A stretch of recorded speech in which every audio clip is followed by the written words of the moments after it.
What are you doing, Michael? Don't you even think about it.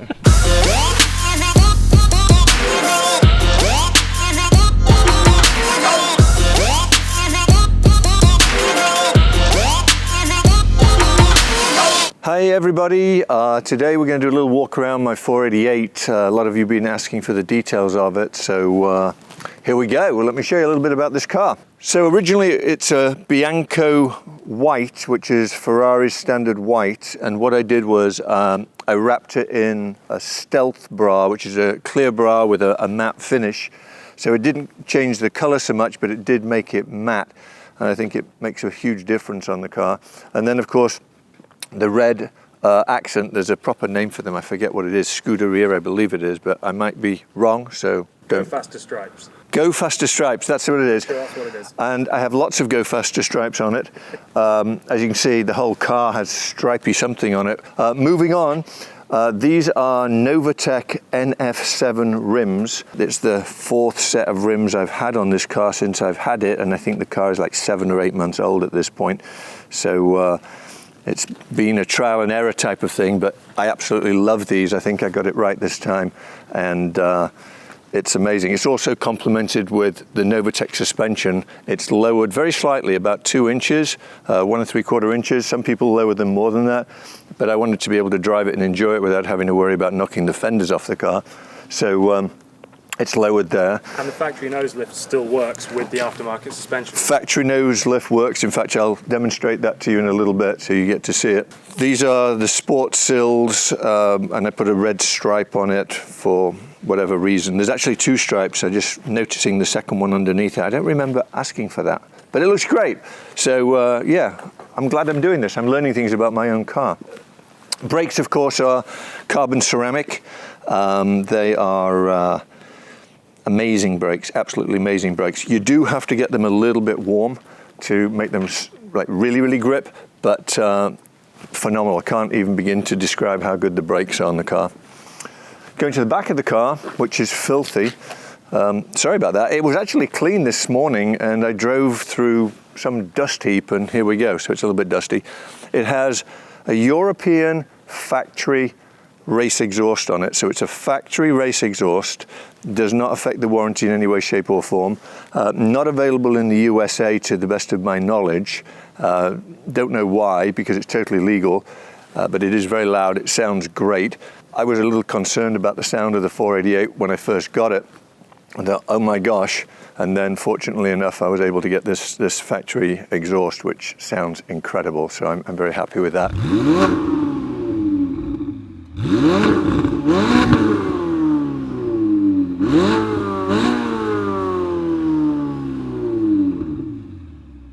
Underneath the back fin here, I can't demonstrate it to you because you have to be going 60 miles an hour, but I'll point it out.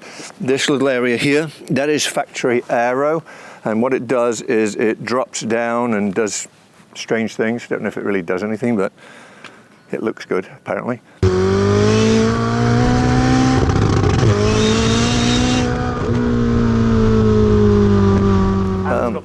Style brake light.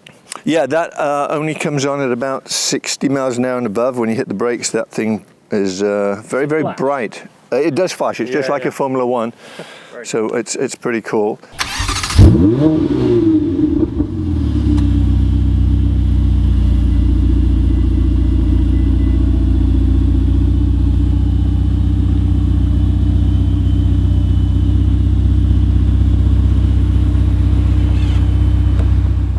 So this is the interior of my pride and joy here. I love this car. I can't tell you how much I love this car. So it's red. It has a name. I have no idea what the name is, but it's red. The stitching is white, super thick something stitching, which I really regret ordering. I should have ordered it in black. It looks phenomenal in white, but I'm paranoid about getting it dirty. So nah, I take that back. I'm glad I got it in white. It's gorgeous. So here's an interesting feature, which I can't show you right this second. I will show you a little later on. It is a passenger display which shows speed, RPM, telemetry, etc., and I'll come back to that in a little while. What else is special about it? Floor mats. The floor mats, yeah, the floor mats. So I had these custom made. They were actually made in Russia, and they're made of the same leather as the seats, the same stitching. I had them bound in white to go with the outside, and they have the prancing horse in metal of some description. I believe it's steel. Yeah, it's pretty cool, right? That's very cool. Yeah, pretty cool. LEDs in the steering wheel, which I'll show you again when I show you the display, because it all lights up, and then all the gadgetry here. Also has an awesome stereo, so if you want to listen to some music, you have to come and ride with me, but there you go.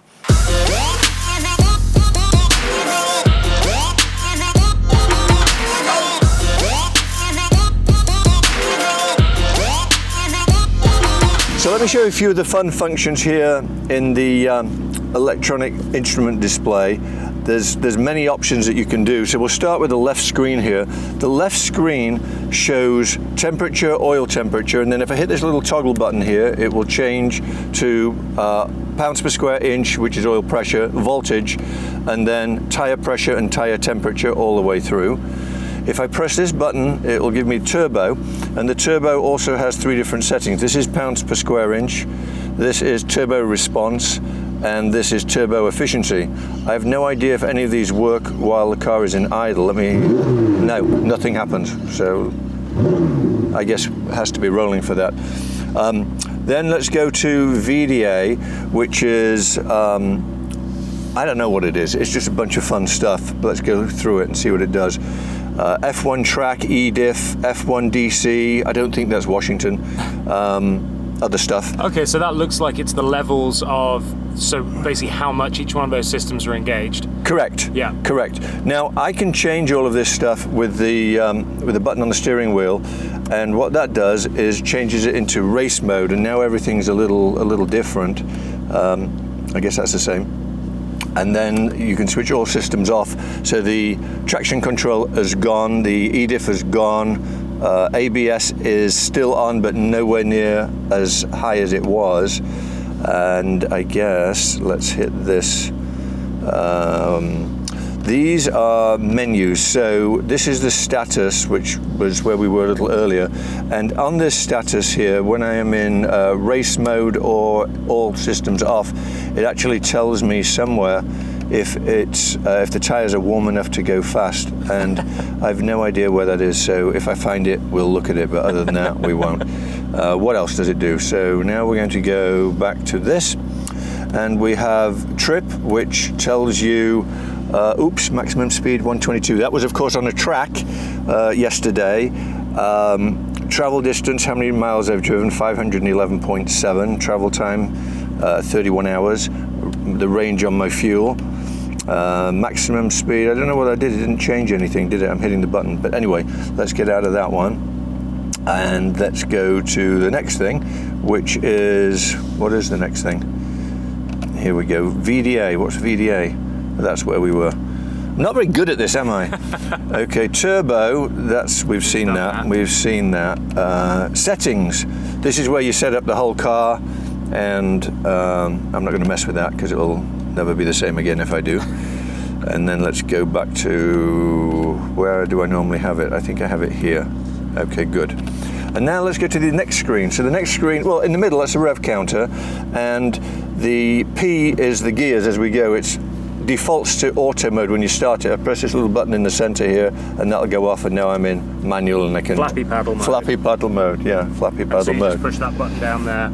Yeah. What's the R button? Reverse. And this is race. Yeah, the race is here. Of course. Race is here.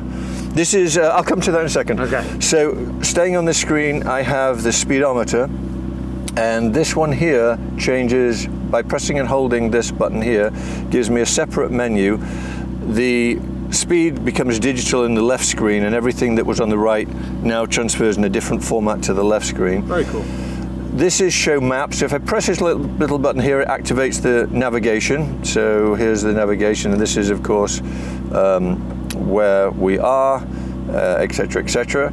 Hit the back button and get out of that. Then you can put your destination, but this is just basically for nav. Navigation. So now if I hit main, I have choice of music, which is all the different systems, radio, which is satellite and regular radio, telephone, and once again settings for the setup of the car. So I will press and hold this, get rid of all of this stuff, and it should go back to where it was. Excellent. Steering wheel. Interesting thing. All functions are on the steering wheel. There are no arms, there are no turn signals, there are wipers, everything's on the steering wheel. This and this are turn signals. So you just press it and it activates. One quick little press and it activates permanently. If you press and hold it, it'll do it 3 times and then it'll switch off. This is full beam and regular headlights, so you just flick front and back to control between them. This is suspension, it's different modes. It just came up on bumpy road and it says to close, press the button, so I guess I'll close it and it's off. Start button. Over here's the controls for wet roads, sport driving, race driving, all systems off, and total lunacy. Not quite sure what that one does. Wipers, again, you have forward press and backward press, and it activates different speeds and delays, etc., etc. The horns, since you hold the wheel like this, the horns are in the steering wheel, so you just squeeze, and that's both hands, which is pretty cool. And of course the paddles. Behind the steering wheel here, there are 3 buttons on this side and 3 on this side. There's an up-down toggle, which is volume control for the radio. The center setting, what that does is changes all the different sources or radio stations, etc.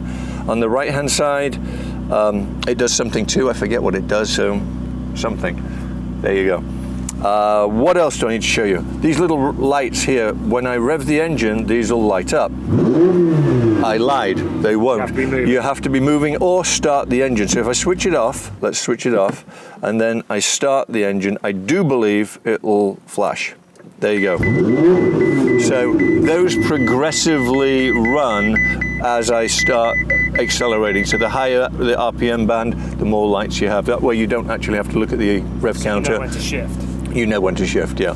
So I'll switch. Does it do that in regular mode or just race mode? It does it in all modes. Okay. It does it. Well, I only drive between sport and race, so I haven't tried the other one, so I believe it does. I don't see why it wouldn't. Heating system's boring. Oh, I will show you this. This is fun. Starting the car again. I'm going to activate the nose lifter, which is one little button here. Okay, and when I press it, if you capture the wheel. I will. Okay, here we go. So I've hit it, and now you'll see the car going up. And now I'm going to put it back down. And that's for going over, you know, bumpy roads or sharp driveways, etc., etc. And that's a pretty good lift as well, isn't it? It's great. Like, it's considering like, how low it looks. yeah, it's like 4 or 5 inches, I think. Do you want me to do it again? Yeah.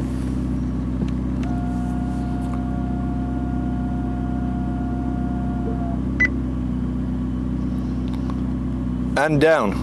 Yeah, so at its highest, you've got a lot of clearance in the front. Yeah. Considering it's such a low supercar. Absolutely. So if you pop around this side, I'll show you what this guy does. Okay. So here, this is a passenger display, which had I have known how much it cost as an option when I ordered it, I wouldn't have ordered it, but what the heck.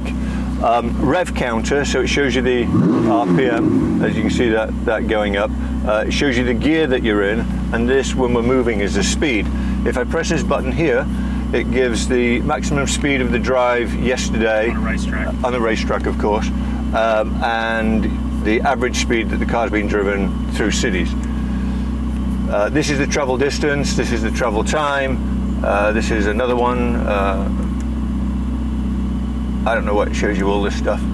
These are the different modes, and again, I think you can change them. When you change the different modes, it tells you exactly what's going on. And even if you put it into wet mode, it shows you the strength of everything. It's pretty cool stuff, actually. And then the last one brings you back to where you were. That's it. It's not it, Michael. What is that PS button? Oh, that's launch control. Never used it. I have. It stands for performance start. And what you do with that is, let me switch the engine off. We don't need the engine. So you press this button, you put your foot on the brake, you have your other foot on the accelerator, you drive with 2 feet.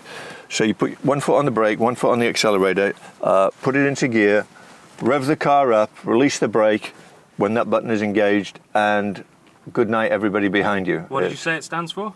Performance start. You see, I think it actually stands for pants shitter. That's exactly what it does. Because that's what you Notice do. I've had this cleaned a few times. That's why you didn't want the white Yeah, stitching. didn't want the white stitching. Didn't want the white stitching. Yeah.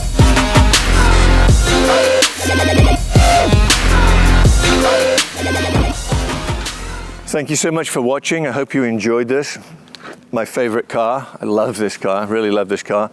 Please hit that subscribe button. One thing I want to tell you, right now I've got about 25,000 subscribers. Thank you so very much.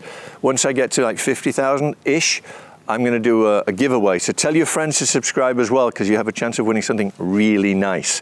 So let's get up there. Hit that little bell button. That tells you when a new video's up. Guys, thanks again. All the best.